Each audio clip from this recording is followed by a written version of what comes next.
Hello, this is session 7. We're going to talk about clinical reasoning in regards to diagnostic tests. This is a pretty technical topic, and really, honestly, it does require some practice to get it to get it more a better understanding of this because it's very mathematical, but as you practice it, it becomes it's not very complicated math, but it can be kind of confusing at first. Um, uh, so we're going to talk about the importance and uses of different diagnostic tests. We're going to talk about how to interpret different diagnostic tests, and we're going to discuss how to evaluate diagnostic tests in terms of their reproducibility, their accuracy, their feasibility, their effect on clinical decisions, and on outcomes. We will go through all of those different things. So sometimes we can look, diagnostic tests are used for different purposes. Sometimes it can be for screening. That's for, and just like always, I don't want you to memorize the definitions. I want you to be able to tell me what a screening test is in your own words, not my words, not the textbook words. I want you to tell me in your words what a diagnostic screening test is. So my words is that it's a test that's done on asymptomatic people who may have a disease or a precursor to a disease. Um, like we'll check a fasting blood sugar on a lot of different patients. Um, maybe but we're talking for patients that maybe we test every person that comes in, whether they have symptoms or not, for a fasting blood sugar because we want to check to see is there anyone with diabetes. They're doing this a lot for the COVID testing right now. We're just on all these asymptomatic people. We're trying to see is there how much COVID is there in the population. Um, Diagnosis. Sometimes we use a test for diagnosis. This is often used for people who have a specific indication of a possible illness.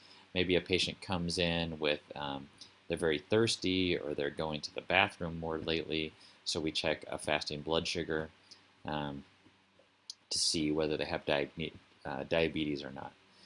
So you can use it could be the same test, but you could be using it for one purpose in one situation or a different purpose in another situation. Like for the fasting blood sugar, maybe you're using it for you could use it as a screening test in all the patients, or you can specifically someone has an indication or a symptom that might be a cause of diabetes, and so you're going to use it for a diagnostic test. We could also use them in for prognosis. So sometimes we'll do this to see if a patient that has a known disease to see what their prognosis is. Like there's different tumor markers or blood tests for different cancers, and we can see that if the number is going down, that means the chemotherapy is working. If it starts going up, it maybe means that the cancer came back. Like a good example of that one is the prostate specific antigen. We know that we can watch that after prostate surgery or after chemotherapy, and if the number starts rising, then we know that this is likely that the prostate cancer came back. We could also group diagnostic tests in a different way. It could be categorical or continuous. So a categorical test would be a positive or negative test, like a test that just gives you a positive or a negative number, or abnormal or normal. So like a test would be like for COVID, is it a positive test or is it a negative test? That's a categorical test. Versus a continuous test, there can be different values. It could be a like a white blood cell count. While there are like normal values, it's normally like a process. Like a higher number means you're more likely to have a disease. A lower number means you're less likely to have a disease. and also it could be like a low, intermediate, high, very high, different categories like that. Um, but it could be like this continuous process.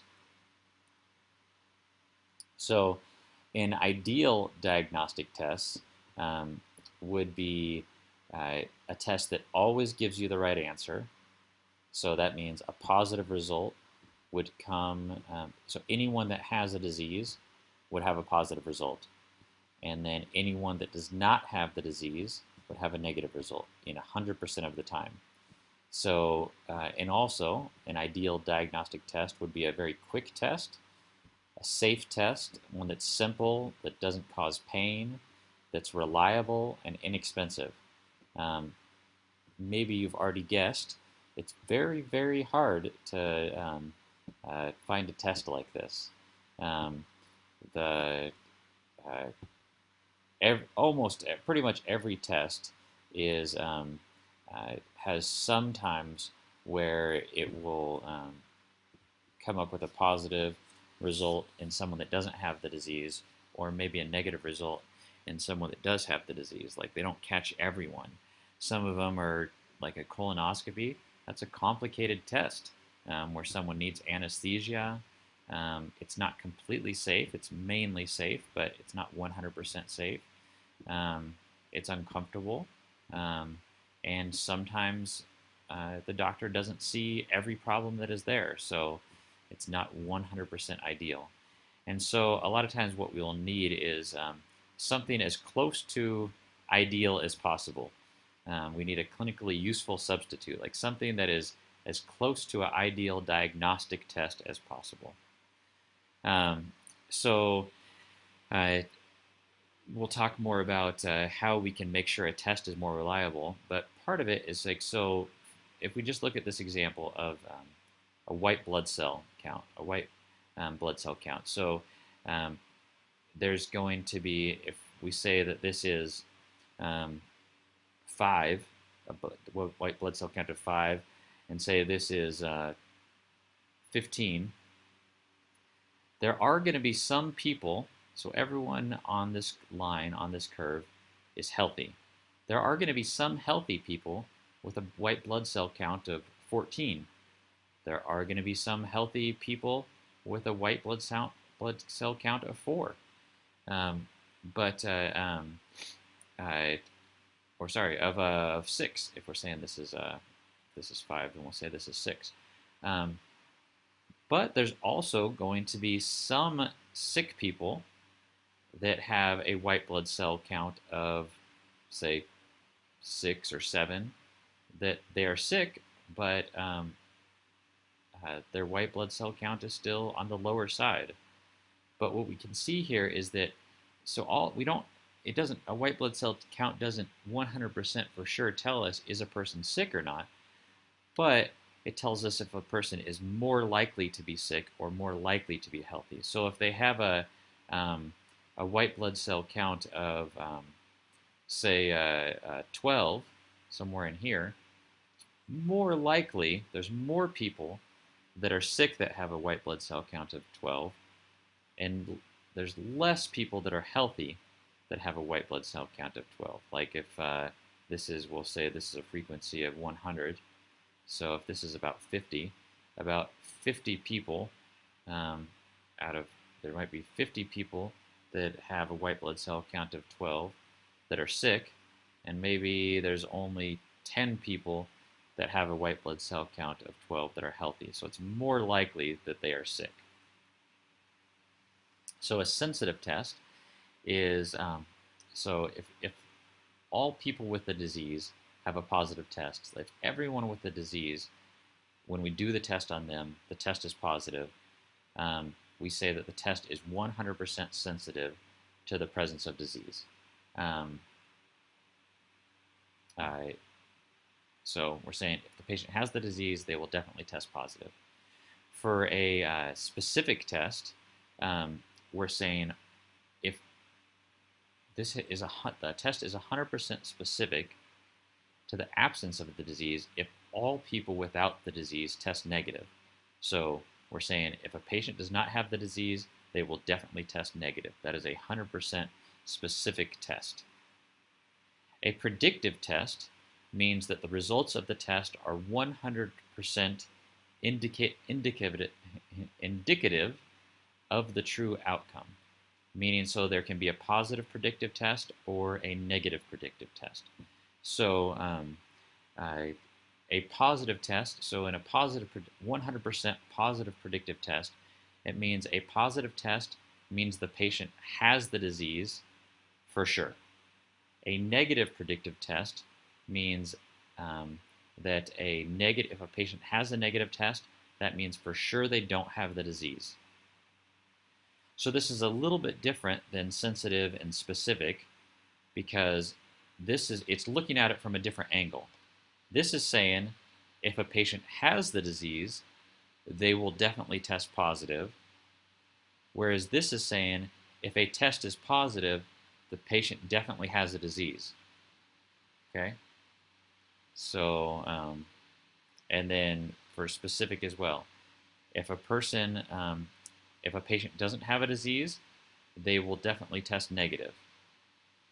Specificity or negative predictive test is if the test itself is negative, it means the patient does not have the disease. So it could be that, like for this example, if a patient has the disease, they will test positive. But there might be also such thing as false positives, which would mean it's not a 100% positive predictive test. So these numbers, the positive predictive value and a sensitivity, aren't always necessarily, or they're never in general, the same thing. In accuracy is the proportion of times the test resulted in a correct result. And that's whether the test was positive or whether it was negative. And so we'll say, for example, the test was right 95 out of 100 times. But there were 5 out of the 100 times, sometimes where it either gave a negative test when the patient really did have the disease, or it gave a positive test when the patient didn't have the disease. So that happened 5 times. But for the accuracy, we're looking at 95 out of 100. So probability, there's quite a few definitions here, is the likelihood a specific event will occur. So you can just think about this as like a coin toss. So the probability of a coin landing face up is 1/2 or 1/2. Prevalence is the number of cases of a certain disease existing in a defined population at a specific time. So the specific time is very important because, so if we look at COVID, there are currently something like, when I'm saying this lecture, recording this lecture, in a country of approximately 10 million people, there are 170 active cases of COVID in Jordan. And so the prevalence is going to be 0.000017. It's very low. Or you could say it's 0.0017%. This is not, so we know there's been about over 1,000 cases, but we're talking about at a specific time. And so there's not 1,000 active cases right now. We're talking about the number of cases of COVID right now or at a specific time. So that's prevalence. So, and we'll review some of those definitions again as we go through this lecture. One thing that we want to know that's very important is when we're developing a test is a test useful? Is it reproducible? We'll talk about that. Do we expect the same result every time in the same patient? Accuracy, and a lot of times we'll say, is it accurate compared to something, the gold standard? I don't know if you've heard that before, but the gold standard is normally like either the best medication or the best test or the best treatment for something. We normally say that's the gold standard. That's the best thing that we have. Is this test as accurate, or is it better than that gold standard, or is it worse than the gold standard? Feasibility, we're talking about equipment or cost of the test. or access the patient has to that test. Um, and then the last two is, does it have an effect on clinical decisions or on the outcome? Like, is will this test affect how, will it change what we will do? We say sometimes, will it change the management of the patient? Or even if we have that information, will we not do anything different? And doesn't it have an effect on outcomes? Does ordering this test, like, does it help treat the patient and make them better quicker or something like that? Or does it not make any difference? So first thing when we look at reproducibility, reproducibility is um, how reproducible is the test compared to itself. So we don't need to compare it to a gold standard here. We're looking for, uh, is there a difference when this test is done depending on who is performing the test, or does it depend on uh, uh, the specific equipment that is being used for the test? Like if we do it in one laboratory versus a different laboratory, um, is the uh, are we getting the same test results? So this the variation, the difference between the test result, and I'm talking about the same test being done on the same patient. Why would there be a difference between the two values? If you check a hemoglobin on a patient, why is it 10.2 one time, and if you do it at a different lab, maybe it's 10.4? Or maybe you do it a different day at the same lab, and it's 10.5 on the same blood sample. This was very, very, very important in America at the beginning of COVID testing because the kind of the Ministry of Health in America thought they had a good test for COVID testing, but it turned out they did not because they were getting different results at different laboratories when they finally sent it out to be the testing to begin. Um, so it could be a variation between patients. It could be a difference because of the skill of the person, the lab technician, the person working at the lab. It could be a difference in the equipment between the different labs. And so when we're assessing it, we use some different uh,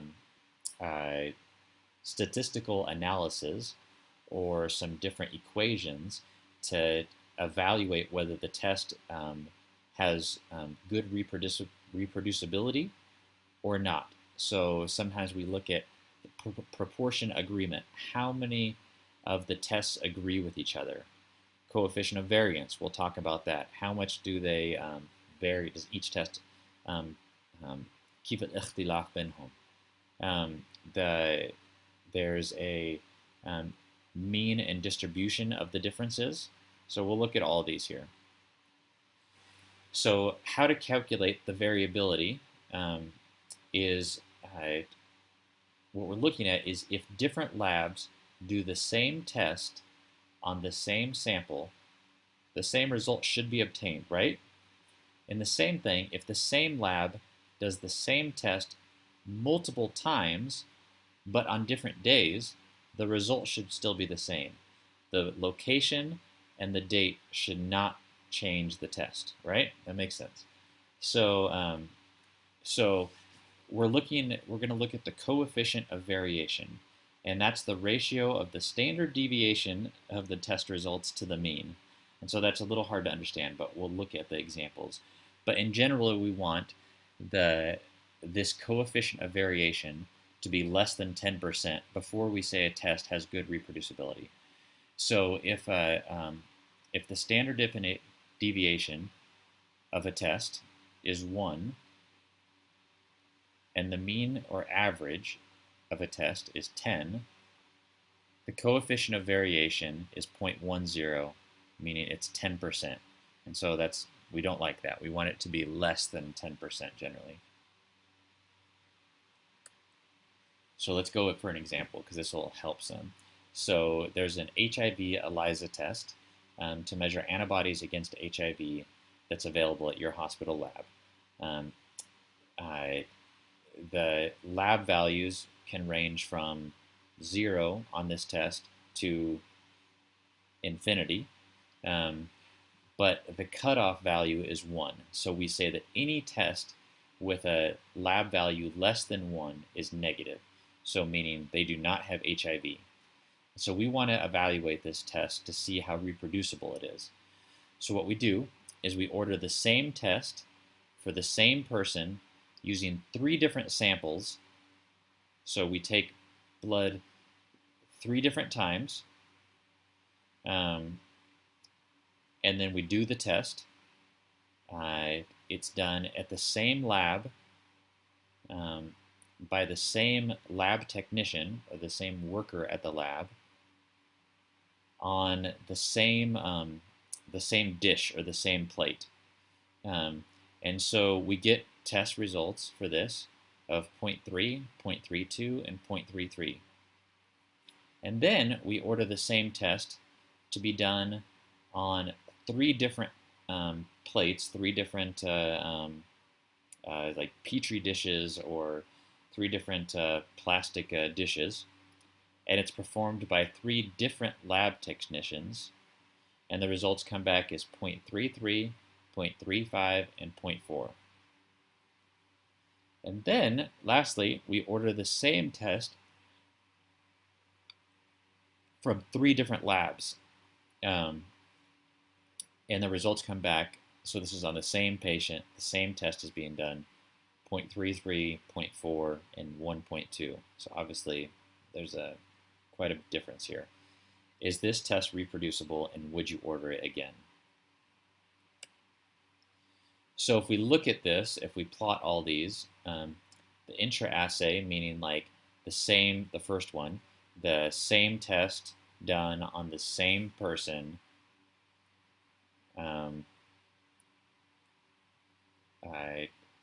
with the same lab technician, on the same plate, on the same assay, I might say. The mean is 0.31, the average. The standard deviation, which is a little bit complicated to calculate, but if you have a calculator, you can do that, is the standard deviation is 0.01. So if we take standard deviation, the 0.01, and divide it by the mean, 0.31, we get 0.03. And so that means that's 3%, and that's the coefficient of variation is 3%. If we do the same thing with the second ones, the same test that's run on 3 different plates on different days, it's 0.33, 0.35, and 0.4. The average of those 3 tests is 0.36. The standard deviation is 0.036 if we calculate it. So 0.036 divided by 0.36 is 0.08, and that is 8%. So a little bit higher. Lastly, if we go from lab to lab, 0.33, 0.4, 1.2, the average is 0.64. The standard deviation is 0.40 or 0.48. So we divide 0.48 divided by 0.64. That is 0.75 and 75%. So it's a coefficient of variation of 75%. So in general, we need to look at all these things together as a whole. So if we just look at the intra-assay, the first test, it has good intra-assay variability. And even here, it's okay, but the inter-assay, the tests that are done on different plates at different labs, is horrible. And so and also we're going to see that this is actually over 1. So also this patient is being told he has HIV when he most likely doesn't have HIV sometimes. So we're going to say that this test is not reproducible because all of these together need to be below 10%. So, and we'll come back and do more examples. How accurate is the test? Does the test give the right answer is what we're asking for. And in this, we compare it to a gold standard. So the question would be, does this test give us the right answer as often as the best test that we have? already created. So we test this by looking at the sensitivity that we talked about, the specificity, the positive predictive value, and the negative predictive value, and also something else called uh, review operator curves, ROC curves, and likelihood ratios. And so, and also when we are doing these tests on the, or this research on testing, we it's really important to blind the observers and the doctors as well, actually, because we want to minimize bias from the doctor. We want to minimize the likelihood that a bias from the lab technician or a doctor doing the test would affect the interpretation of the test. We also want to minimize the placebo effect. So the placebo effect, is like if a patient is um, uh, uh, getting a medication, they might be more likely to get better, even if that, even if it's just a pill the patients are taking, but the pill doesn't have any medicine inside of it. Like a lot of times, patients think that maybe a home remedy, like drinking cold water and eating some garlic, is going to help them feel better. But when they study that, um, it's shown that if you just give someone uh, um, a pill that contains garlic, um, maybe that person doesn't get better because they think that no, no, no, like you, they didn't know that there was garlic in that pill. And so, but if garlic was really helping them, it doesn't matter the way they're ingesting it, whether it's from a whole garlic or garlic in a pill form. Both should help the patient. And so we're seeing that, okay, garlic is not helping. There's probably some placebo effect the patient is receiving, that just by thinking garlic is helping, it's going to help. Um, so that's why when we're doing studies, we really like the patient not to know whether they're getting the real medicine or the fake medicine, or whether they're getting the new test or the old test. We don't want them to know, and we don't want the doctor to know actually. Um, so diagnostic tests, they're seldom, I mean, they're really never 100% accurate. And so again, as we're going through sensitivity, um, there's no test that is 100. In general, there's not many tests that are 100% sensitive or specific. So when we think about sensitivity, we're talking about the number of positive results um, out of all the patients that have a certain disease. And so this is the true positive rate. Versus specificity is the proportion of negative results out of all the patients without the disease. So there might be, for example, for sensitivity, there might be so 100 positive results that we get, but there's also some people that have the disease that didn't test positive. And so let's say there was 96 people. If there's 100 people with the disease, 96 of them tested positive, but 4 of them tested negative, the sensitivity would be 96%. With specificity, the same thing. So the proportion of negative results among all the patients without the disease. So there might be 100 patients that don't have the disease, but 96 of them tested negative, but 4% of them tested positive. So the specificity is 96%.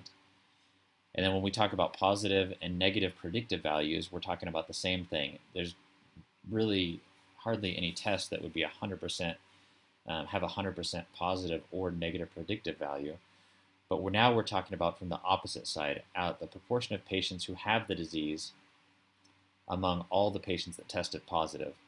And so we say if there was uh, um, 100 patients that have a disease, um, but there's 104 patients that tested positive for the disease, or let's make it a little easier, the statistic. So if 96% of patients um, uh, have the disease, but 100 patients test positive for the disease, the test has a 96% positive predictive value, and the same thing for negative predictive value. We'll go through some more examples on how to calculate that. So a test is valid if it detects most people with the disease, meaning it has a high sensitivity. If it excludes most people without the disorder, meaning it has a high specificity, and a positive test usually indicates that the disorder is present, meaning it has a high predictive value.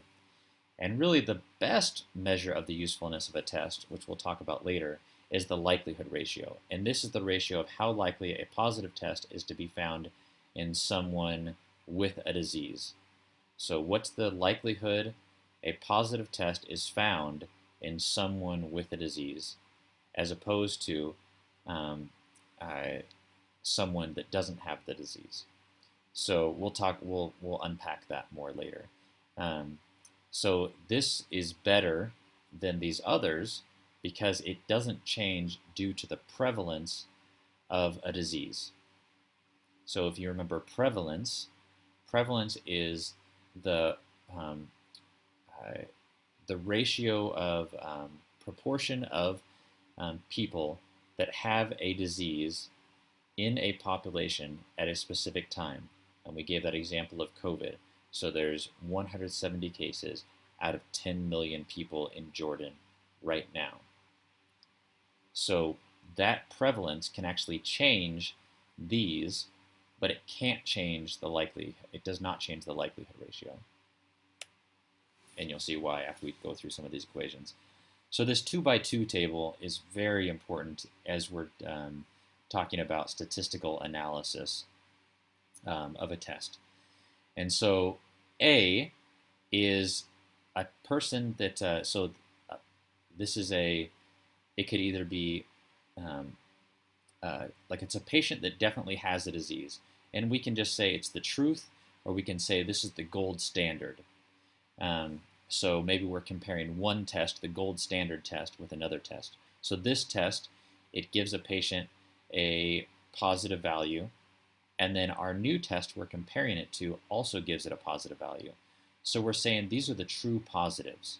So these are the patients where our new test is giving a positive value in a patient that we know does have the disease.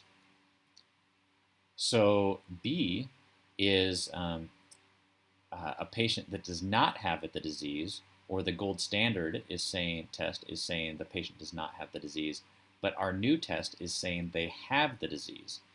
So our new test is giving a false positive result in this category. C is a patient that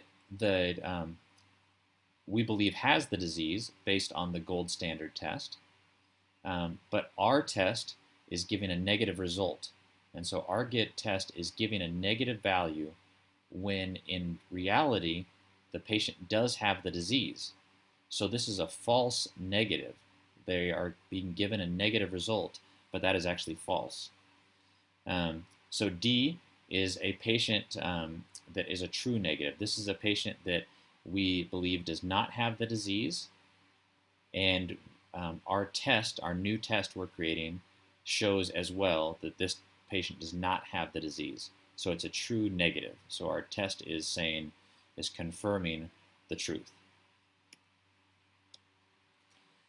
So when we come up with some of these formulas to assess, like we talked about them as a definition, but this is the definition if we look at it mathematically. So we said sensitivity, let's go back here, sensitivity is the proportion of positive results among all patients that have a certain disease. So out of all the positive results that we're getting, and then so the positive results that we're getting are right here. Out of all the patients that are actually having the disease, so All of these patients, they have the disease based on our gold standard test. So what percentage of them are we actually diagnosing correctly? So that's this right here, because we're diagnosing this many patients with the disease that actually have the disease, so A. So we calculate sensitivity based on A over A plus C. So how many accurate positive tests do we have versus all the patients that actually do have the disease? And for specificity, it's kind of bilax. Like this is um, the patients that we're correctly diagnosing with a negative test, so the true negatives,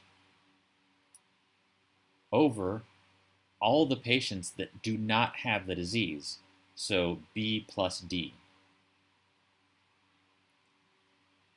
And when we're talking about the accuracy of a test, if you remember that, how accurate, we can go back to that definition.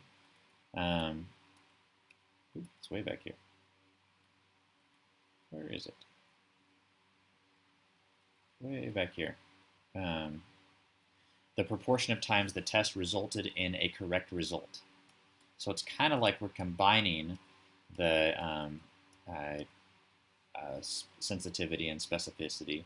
We're saying all the times that we diagnosed a patient correctly, meaning here, the true positives, and all the Ds, all the true negatives. So every time the test was true, out of all the patients, that's the accuracy. And the prevalence of a disease, we talked about that, the amount of disease that's currently present in a population. So all of these are all the patients that currently have the disease. It doesn't matter about the test result right now, our new test result. What we really care is about the truth, or the gold standard test result. So all of the people that we know have the disease, A plus C, divided by all of the patients together. That gives us the prevalence. And if we go through the predictive value,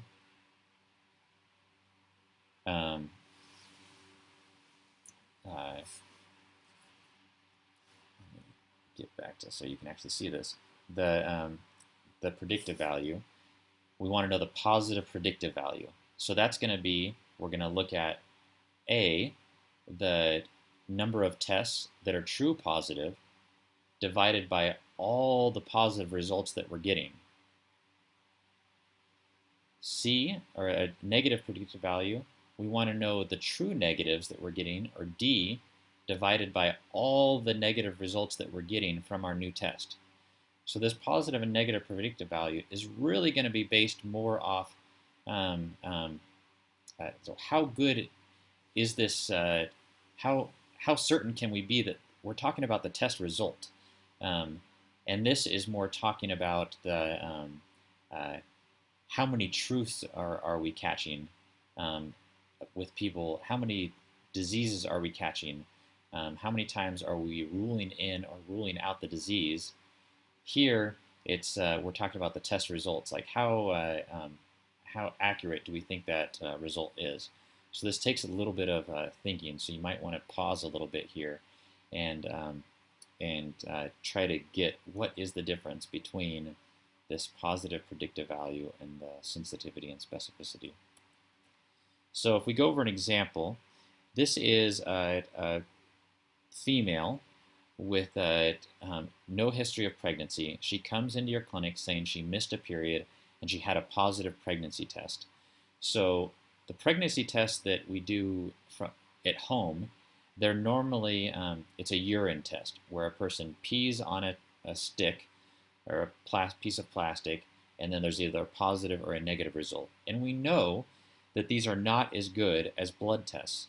So if we look at the beta HCG value on a blood test, that's our gold standard. That's what we base, yes, the patient is definitely pregnant or definitely not pregnant on.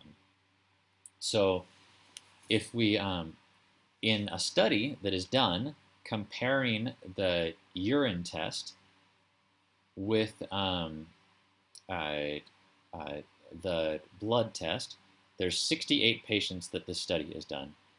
And in 33 of those patients, the urine test is positive and there is beta HCG in her urine, meaning she is pregnant.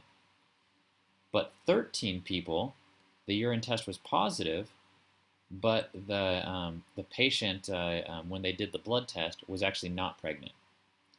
So, and then one time, the urine test was negative, but the pregnancy test was actually, the blood pregnancy test was actually positive. And 21 times, both the urine test was negative and the blood test was negative. So let's calculate these numbers. So we're going to say, what's the sensitivity, meaning what's the number of times an accurate positive test is, what's the number of times we have patients with a true positive divided by all the patients that have a disease. And we see it has a 97% sensitivity. So it has a 97% chance of this urine dip test has a 97% chance of catching someone that is pregnant. Specificity, we're going to look at this. So 21, the number of true negatives, divided by all the patients that are not pregnant. And we see it's 62%. And so that means it has a 62% chance, this urine dipstick has a 62% chance of catching a patient that is not pregnant, so which is obviously much lower. So this test is way better at catching patients that are pregnant than catching patients that are not pregnant.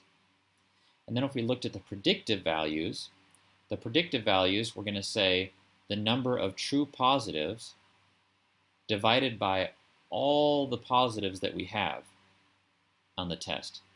So when we look at this, we can say if there's a positive test, we're 72% certain that that test is true.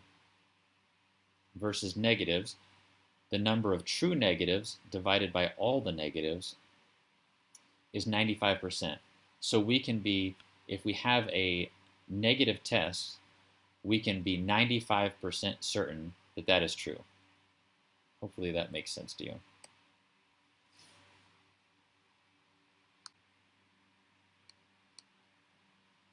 If you thought that was confusing, this gets a little bit more difficult as well. But don't worry, because even after this lecture, we're going to do some examples. We're going to, I'm going to have some different podcasts for you to listen to that's going to talk about this some, and just have a lot of different opportunities for you to work through it, because it does take some practice to get, I think, to understand this better. So receiver operator characteristic curves, they're called this because they were actually developed during by the military about radars when they were detecting different possible enemy enemy aircraft or something on the radar, and they had to decide whether it was most likely this was a true positive or a false positive. So that's why it has this kind of long name. But we use it for a lot of different things now, especially for our lab testing. So what it's doing is it's a curve, a graph, that is determining the sensitivity and specificity at several cutoff points. And we'll go into examples, so don't worry if you don't understand all this on this slide. But so it graphs the sensitivity, or the true positive rate, versus 1 minus the specificity, which is the false positive rate. So and we're trying to decide what is the best cutoff point for a test. So, like for example, for that HIV test, if they chose a cutoff of 1, like where under anyone getting less than 1 was had a negative test, and anyone higher than 1 had a positive test and was told they have HIV. How did they come to that decision to use 1 as the cutoff value? So they used one of these ROC curves, and it's normally where the curve starts turning, and you'll see what that means here in a second. Um, so really, if we're looking at what is the best cutoff point, it depends on what kind of test that we want. And so if we really want to avoid a false positive result, we need to set a cutoff point to maximize the specificity. So an example of this would be if we want to make sure, so if a certain test is used to determine if a patient needs a dangerous surgery, we want to make sure that there are very, very few false positives, because if a patient has a positive test, they are going to get a dangerous surgery and they are maybe going to die from the surgery. So we better be very certain that a patient has the problem or the disease before we say that they have a positive result. So if we really want to focus on minimizing these false positives, we need to set a cutoff point that maximizes specificity. And remember, specificity was uh, figuring out the amount of the percentage of patients that do not have the disease. We want to know the percentage of patients our test is correctly identifying as not having the disease out of all the patients that don't have the disease. Um, so if we really want to avoid false negative results, we want to set the cutoff to maximize sensitivity. So example of this would be screening for neonatal phenylketonuria. So we normally do this in all, or PKU. Um, we do this for all babies. We screen all of them, and we really want to avoid missing a diagnosis. We really want to avoid giving a negative, telling a patient they do not have this when in fact they do have this. And really, it's not a big deal if we tell the patient at first they do have this, and then later we find out they don't, because it's just they have to change some things about their diet. It's not like a dangerous surgery or something, but it's way worse if we miss the diagnosis um, and then this kid dies because we haven't told them about this diagnosis. So, if we have a perfect test, it would be like this down here. And you don't have to worry about all this right now, but this part right here I want you to focus on. Um, a perfect test would be, this test is maybe the value is 0, the value is 10 here, the value is 20 here. Everyone that has a test value from 0 to 10 is normal. Everyone that has a value of 10 to 20 has the disease. Um, in this example, this is a completely useless test. So this would be a perfect test. This test is a useless test where this is a value of 0, this is a value of 20, and essentially like the same number of patients with the disease as the number of patients without the disease have the same, they end up having the same lab values. So the test does not help us distinguish at all whether a person has or does not have a disease. Most tests look more something like this, where as we have a higher test result, a patient is more likely to have a disease. And as we go back down this way, a patient is less likely to have a disease. So normally they kind of overlap. If the test is 0, here it's 10, here it's 20. So a person with 10 is more likely to have the disease than not have the disease. But a patient here with, say, 5 is more likely to not have the disease than to have a disease. So let's go for an example. So a new test is developed to diagnose hemophilia. This test is much cheaper and easier to perform than the current test. And so we're thinking, ooh, this would be a lot nicer. Like the feasibility would be better. Maybe this could be a better test. But we want to know, how accurate the test is. So let's say that the test gives us values ranging from 0.5 to 1.1. We want to know, is this test accurate? And we want to know, what should the cutoff value be to divide a positive test from a negative test?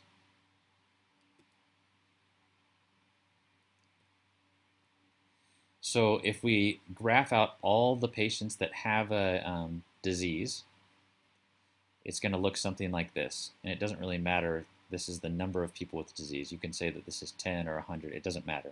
It means there's more and more people with the disease that have a test value of 0.6 and then 0.7. So the highest percentage of people with the disease the test value is around 0.7, a little under 0.7. And then it goes down and down and down, where after 1, essentially no one has the disease anymore. And so these are all like if we set up a cutoff value right here for the test, somewhere about here, we could put this point at any point, but if we put it right here, we're going to say that anyone above this line has a negative test. Anyone below this point has a positive test. And so all the people under this curve here, to the left of the line, they're having a true positive result, right? The test is, our cutoff value is saying anyone over here on this side is positive, and anyone under this curve, our test is saying is positive. So that means anyone to the left of this line and under the curve is having a true positive result.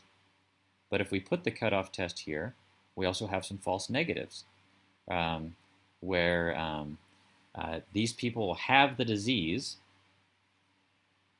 but they're on this side of the line. And so our test is saying that they're having a negative result, when in fact they do have the disease.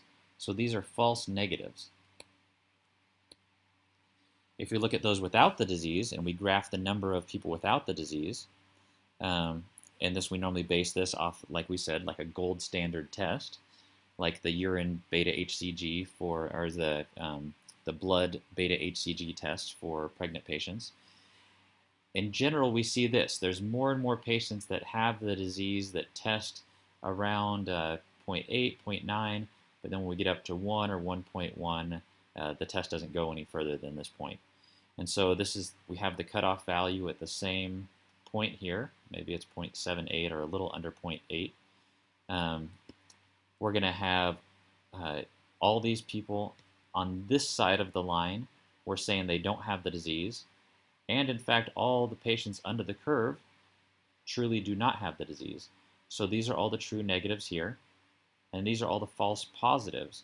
Because to this side of the line, we're saying people have the disease, but these patients don't actually have the disease. So it's a false positive.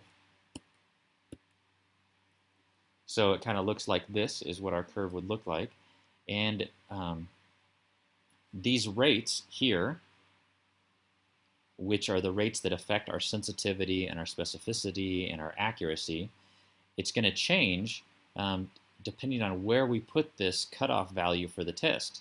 If we put the cutoff value of the test over here, there's not going to be any false negatives, but there's going to be more false positives. And over here, if we move the line to the left, there's going to be more and more false negatives, but less and less false positives. So if we take, for example, we have this same test, but we decide to put the cutoff values for a hemophilia at either 0.5, 0.6, 0.7, 0.8, or 0.9, what might a ROC curve look like? So if we, this would take a little while. We'd really have to have all the numbers for these, how many true positives, how many false positives, how many false negatives, how many true negatives. If we have all those numbers, then we can calculate the sensitivity at each of these points. and we can also calculate the specificities at each of these points. So I'm going to give you those values here. So if there's a value, a cutoff of 0.5, it's going to have a 0.3 sensitivity, a 0.97 specificity, and what we really want is the 1 minus the specificity, which is 0.03. We're going to use that because that's how we're going to graph the curve. So it's showing that it has a very low sensitivity, but a high specificity, because what we're seeing here is that we're really decreasing the false positives, but we're increasing the false negatives. And so we're increasing the number of cases that we're catching, we're decreasing the number of cases that we're catching,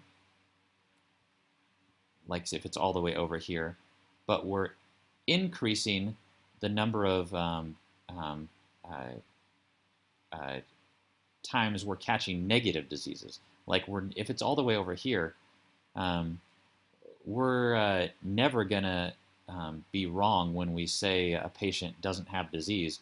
But when we're saying a patient, if the cutoff value is here, and we're saying a patient does have the disease, we might be missing a lot of people with the disease. So, but as we move the cutoff value to the right, the sensitivity, or the amount of people that we're catching with the disease, keeps getting better and better, but the specificity, meaning the number of people that we're not catching with the disease, that we're not catching that are actually negative, is going to go down and down, meaning we're going to have more and more false positives, but we're going to be really good at excluding those false negatives, which is really important if we're having a test that might lead us to do a dangerous surgery. Like, because if we give them a negative, or if we, the opposite. So we want to exclude, if we have a dangerous test, like here, or a test that might lead to a dangerous surgery, we really want to decrease the false positives. So we really want to move the line this way as much as possible.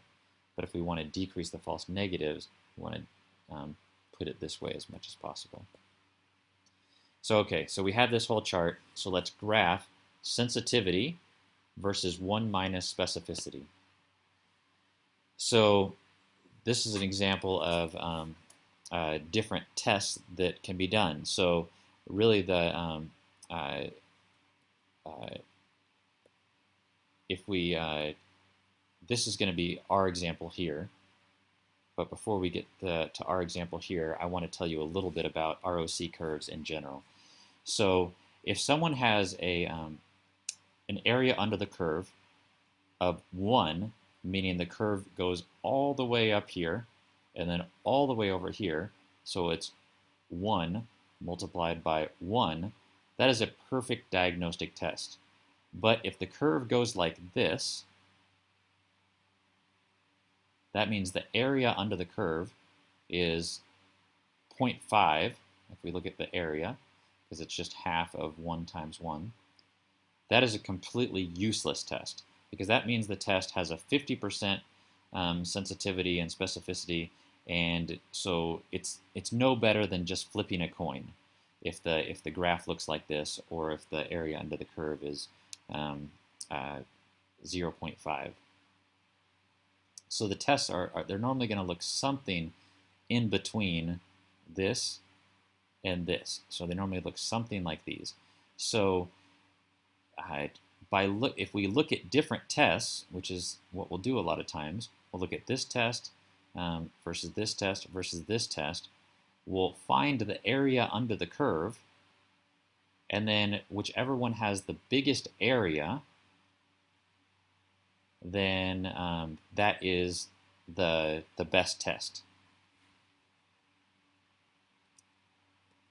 So our example here um, made an area of this. So if we looked at sensitivity at about 0.3, it was, what was it over here?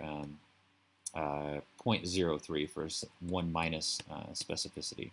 So 0.03 is about here on the x-axis, and 0.3 is here for the y-axis. We do that for all the points, and then we can find the area under the curve, which we would have to do with like a computer or something. It'd be hard to figure out just specifically um, uh, by just looking at the graph. But you can know that if another test gives you a graph like this or like this, we know that this test is better. If there's another test that gives a graph or a line like this, we know that this test is worse. This is a YouTube video that also explains, it's about 6 or 8 minutes, I think. It explains these ROC curves. And so I would suggest you watch that too if you're not fully understanding everything, because I know that this is confusing. Okay, we're going to talk about likelihood ratios, which is really the last topic here. So the definition of a likelihood ratio is the likelihood that a certain test result would be expected in a patient with the disease compared to the likelihood the same result would be expected in a patient without the disease. So what's the likelihood a positive test result would be expected in a patient with a disease compared to the likelihood a positive result would be expected in a patient without the disease? It's similar to what we've talked about before, but it's really cutting out the numbers of how many patients and everything. So the prevalence doesn't make a difference anymore. So this is really why we say this is the best method for establishing the usefulness of a test, because it's the least likely to change due to the prevalence of a disease. So if we look at this same graph, the same 2x2 table, so the likelihood ratio is going to be the sensitivity over 1 minus the specificity. A different way of thinking about this is it's going to be the number of true positives. So when we go back to the definition, first part is the likelihood a certain test would be expected in a patient with a disease. So the likelihood, we'll say for positive likelihood ratios, we'll say a positive likelihood ratio is the likelihood that a positive test would would be expected in a patient with a disease. So that's the first part of it. So we have the likelihood a positive result. So we have this test result.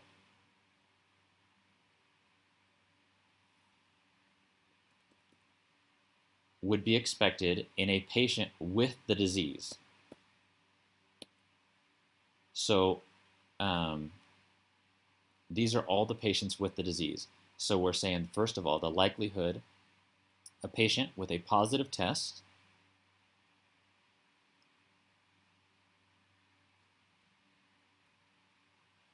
would be expected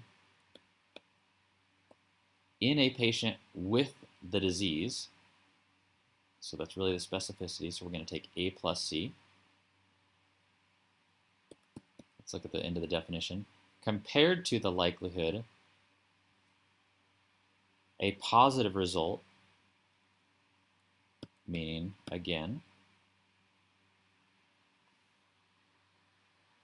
a positive result would be expected in a patient that doesn't have the disease. So out of all the patients that we know don't have the disease. So, which is really this 1 minus specificity, because we're trying to figure out, so the likelihood a positive result in a patient, out of all the patients that have the disease, what's the likelihood of that versus the likelihood of a the same result, or a positive result, would a result out of all the patients that don't have the disease. Um,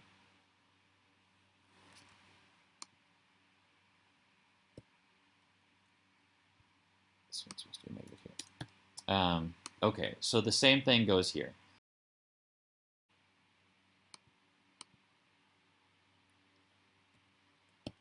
Okay, so that's the positive likelihood ratio. Um, let's get to this before we talk about the other, the one on the right there. Um, so the likelihood ratio for a positive test, LR positive, is the ratio, this is a different way of thinking about it, is the ratio of the true positive rate to the false positive rate. We're saying how likely is, we're really saying is how likely is a positive result correct? So that we have this other definition, a likelihood a certain test would be expected in a patient compared to the likelihood the same result would be expected in a patient without the disease. We're pretty much saying how likely is a positive result correct? Um, so we can look at it the same definitions we just said. Mathematically, sensitivity is over 1 minus specificity, or we can just look at it as the true positive rate over the false positive rate.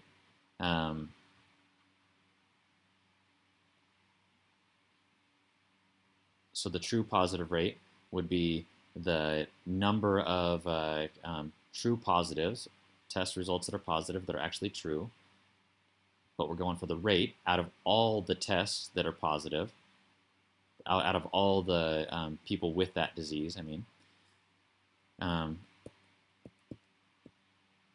divided by the false positive rate,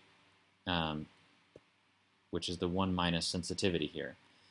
So the false positive rate is going to be B divided by all the people that actually don't have the disease. That's the false positive rate. If we get a score of 1, meaning for the likelihood ratio, it means we're really getting the same number of true positives as false positives, and therefore the test is, we're not getting any useful information from the test. If the score is greater than 1, then we're saying that there's more true positives than false positives, which hopefully is the case, and so we're suggesting that the condition is present. If a score is less than 1, it means that a positive test suggests that the condition is absent, which is actually some useful information. So if a positive test is showing, say this is like a test where we're looking for absence of disease, like if we want to know who doesn't have COVID, then still a score of less than 1, it doesn't mean it's a bad test. It means we're just looking at it from a different angle. So when we look at the range, it can be from actually 0 to infinity. So what does 0 mean? Like based off this, what does a test of 0 and what does a test of infinity mean? A test of 0 means if someone has a positive result, the test is, the disease is definitely absent. Versus if the result is infinity, that means that the result is definitely, a positive result from the test means the condition is definitely present. If we look at the opposite side, the likelihood ratio for a negative test, it's going to be the ratio of false negatives to true negatives. And so we can look at it like we looked at it before, is the 1 minus sensitivity over the specificity.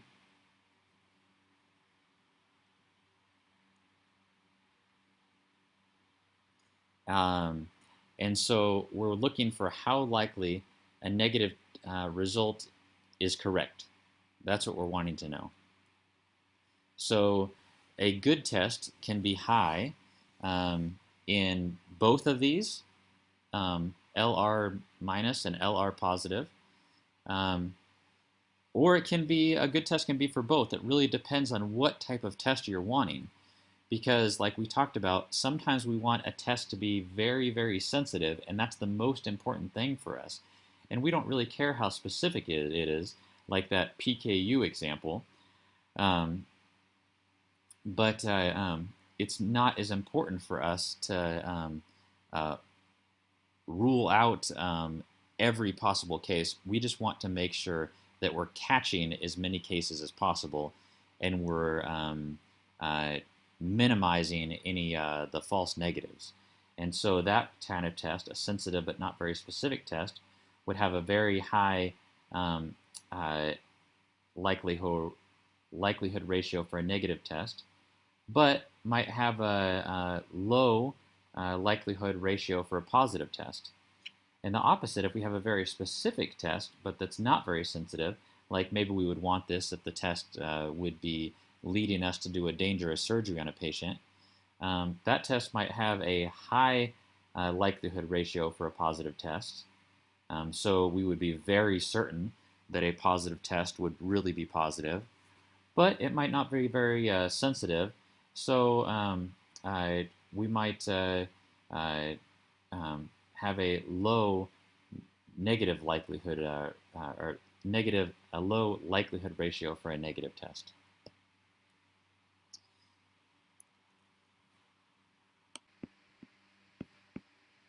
Okay, so that's it for likelihood ratio for now. We'll come back and do some examples again, but that's the, the main thing.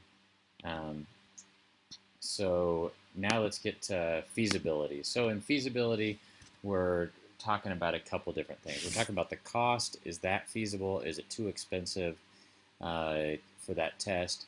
Uh, are there too many risks or adverse effects to the test?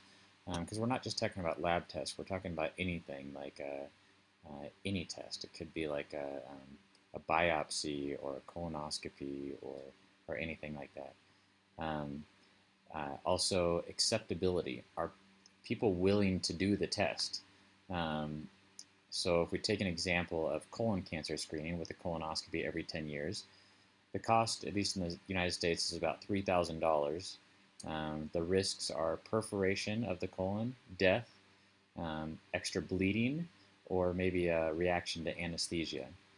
Um, and so the acceptability of it, like many people will not get it.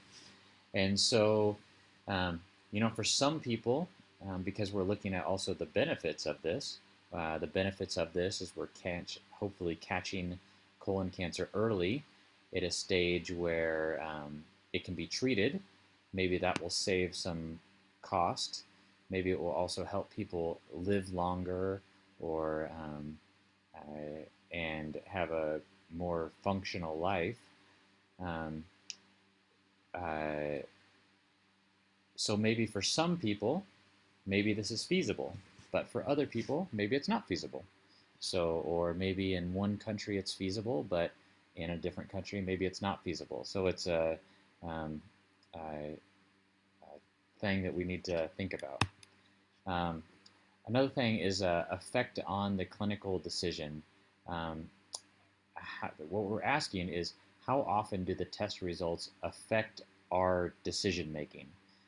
Because if we order a test and then, like for example, if we already know based on an exam that a patient has a pneumonia, there's no use in ordering an x-ray because um, it doesn't matter if the person has a pneumonia or doesn't have a pneumonia on the x-ray. We already know from it's a clinical exam diagnosis, and so we don't need to waste our time or the patient's money on the x-ray because we already know. There are different times where obviously we do want to order a chest x-ray because we want to rule out other things, but in general, a pneumonia can be made based on a physical exam and does not need an x-ray. So that's one example of it's not going to affect our decision. We're already going to give the patient antibiotics for pneumonia, and so we don't need to order the x-ray maybe. So how to study this? I, we can do a study that's called a diagnostic yield study, which is just a study pretty much saying exactly what we just said. It's a study that researches, do the results of the test change um,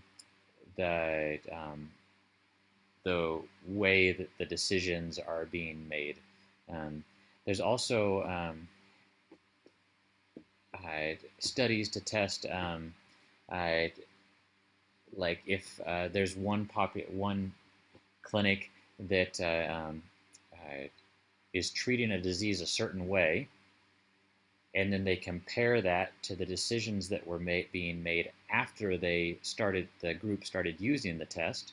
You can kind of study before, like, um, how are doctors making the test before they have this lab test versus after they have the lab test available to them. Um, and we can say, are the decisions being made after the test, are they better than those made before the test, or are they about the same? For example, with pneumonia, if we get a new X-ray machine and then we realize we're better at diagnosing pneumonia, okay, maybe that's a good thing. If we're not any better, then why are we wasting all this money? Um, and just kind of studying what percentage of tests in general actually lead to changes in clinical decisions. So these are all the same ideas. The main thing is we're just saying, is the result of the test, is it having any effect on um, our our decisions that we're making? Also, does the test affect the outcome of the patient? And so maybe it changes our decision, but in the end, it doesn't change the outcome. Maybe it doesn't actually help patients get better quicker, or maybe it doesn't help decrease mortality or morbidity. Um, uh, uh, or as well, like does it improve clinical outcomes, or does it increase the number of possible side effects? Um, so a lot of times we'll study this with the different types of studies that we talked about, the randomized controlled studies, cohort trials, case control studies, where we evaluate the morbidity or mortality, or even the costs related to a specific disease or treatment. Um, so we'll evaluate, you can evaluate a lot of different things. One thing that you can evaluate is the number of individuals that you need to treat or you need to test to be able to have a good outcome. Like, how many patients would we need to treat with antibiotics or give antibiotics for a strep throat to prevent one rheumatic heart disease or uh, something along those lines. So that's the number needed to treat if you ever see that in a study. Um, or just the rate or ratios of desirable and undesirable outcomes. Like, do the rates of desirable outcomes increase, and do the rates of undesirable outcomes decrease? Like the desirable, something like a good outcome, undesirable, a bad outcome. And there's also a lot of others. There's risk ratios and odds ratios and hazard ratios. Hazard and risk ratios are like the uh, chance that a higher risk ratio or hazard ratio means a test has a higher likelihood of causing a problem. A lower risk or lower hazard ratio means it has less risk. Odds ratios, you're looking at something like what's the likelihood that this is going to be better than something else. You don't need to know all the definitions of these. I'm just giving you some examples. But just in general, these are different ways to study the outcome and whether a clinical test is having an effect on the outcome. Okay, so let's do a practice example. A test for anemia at your clinic has a cutoff of 11, so less than 11 is considered anemic. And to assess the test reproducibility, if you remember that now, you order the same test for the same person using 3 different samples, but it's done by the same technician on the same plate. So we get 3 different blood samples maybe, and we evaluate them with the same person, same way, and the results come back 12.1, 12.3, 11.9. And then you order the same test to be run in 3 different plates, performed by 3 different lab technicians, and the results come back 11.9, 12.1, 12.3. And then you order the same test from 3 different labs, and the results come back 12, 12.2, 12.4. And we want to know, is this test reproducible, and would you order it again? So these are the different ones between the different assays that are done. This is the ones that are the second group that are done on 3 different plates by 3 different lab technicians. And this is the one that's done in different labs. And so if you look at the average or the mean, we get that there. If we calculate the standard deviation, here's the different standard deviation. It's actually the same on all of them. And if we take the standard deviation and divide it by the mean, it's 0.013, meaning it's 1.3% for all of these.